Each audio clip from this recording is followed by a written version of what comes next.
So in our video today, we have an interview of Mr. James Earl Jones, and in this interview, he expresses some opinions, some thoughts that he has, and I want us to take a look at this so that we can maybe dive a little bit deeper and see what this has to do with masculinity per se. So now let's see what Mr. Jones has to say.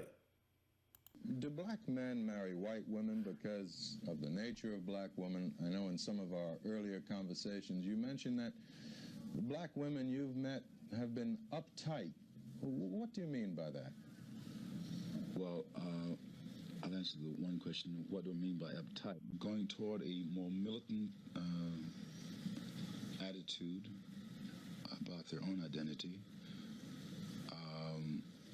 And in many ways are way ahead of the black man because I don't know why, but in many ways are replacing the black man. There's a whole, there's an almost unfeminine aspect of the black militant woman. So there, Mr. Jones is he's justifying his reasons, his personal reasons, which I won't judge, his personal reasons for why he feels that the men of a particular ethnic group decide to marry outside of that ethnic group. And in this particular situation, it's black men that are choosing to do that. He himself is an example of that. And so he's saying that what he feels is that there is a certain level of femininity that's missing among the black women that he's had personal contact with, so much so that it changed or altered his view of who he would take on as a mate. Let's keep going. Do you find that some black women you've known out of your personal experience blame the black man for what happened to them in slavery even today? Of course. If the black man, regardless of the causes, failed to protect her, left her in a position where she had to sell herself or bargain with her body and so on. Yes, she had there's resentment about that, but it's very complex now. You see, I think in another generation you'll get a whole crop uptight about their position in society. There are many, because I'm generalizing now, many are overreacting against Aunt Jemima, the Aunt Jemima image, the submissive Mother Earth type, unselfish, all giving, especially all giving to the white man, sexually and in the kitchen and every other way. And she's also overreacting against the problem of having to be the breadwinner, the matriarch of the house. The myth of the black matriarch is really a myth because she is not. It wasn't her choice. Many black women, I'm sure, once they found this job had a certain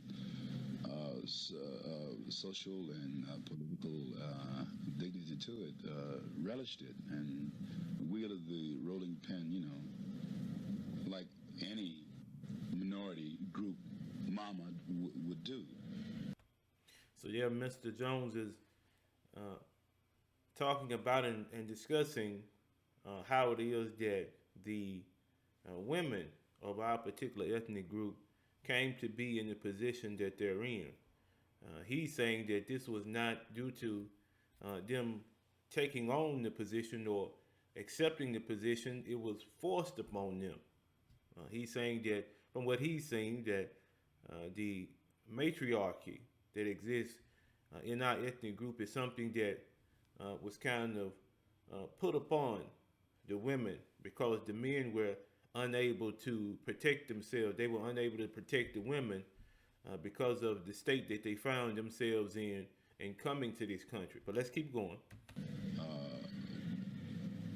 But no matter how much she might relish it, it wasn't her choice to begin with. he would always have preferred the black male to have run the house, to have saved her from white rapists, white slave owners, you know.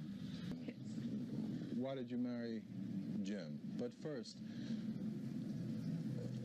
do you know what Jim means by the uptightness of black women? Oh, yes. You've been in the theater. Well, I've felt it. I've sensed it with almost every black woman that we know, whether they accept me or not. You know, whether there's always a tolerance, but there's always hostility behind it. I can understand it intellectually. Thank God I didn't have to go through the process that made it occur. I happen to think it's a good thing that they're showing hostility. I think it's the only thing they can show at the moment. And I think out of the hostility, I think that's a healthy sign. Jim, do black... Okay. So that is Mr. Jones's thoughts on what he feels, the things that he's done in regards to marriage, how he may justify those things. And then at the end, they even interviewed a little bit with his wife there. And in this video, there is a continual theme about hostility. Mr. Jones first voiced it, and then his wife voiced it, but there's a continual theme throughout the interview of hostility. And hostility being the main reason why he chose to marry outside of his ethnic group. But now, if you listen to Mr. Jones during the interview, he is very knowledgeable. He's very understanding of why it is that black women are the way they are. Having seen their families broken up by slavery, having been raped, having had their children taken and sold away, and had their husband taken and sold away, all of those things are a factor. But my question is, since it is known and fully accepted by him why this particular situation is in place, what necessitated that situation? Is it a contradiction for him to understand the struggle and ignore that struggle to marry outside of his ethnic group, knowing that the women inside of his ethnic group, they would want a man to come in and to preside over them in a good way, in a positive way, set a model for positive masculinity, and then he simply ignores the fact that that's necessary in favor of a situation that may be a little bit easier for him personally. So what are your thoughts? What do you think? Please feel free to comment on the situation. And as always, we appreciate your support. Be easy.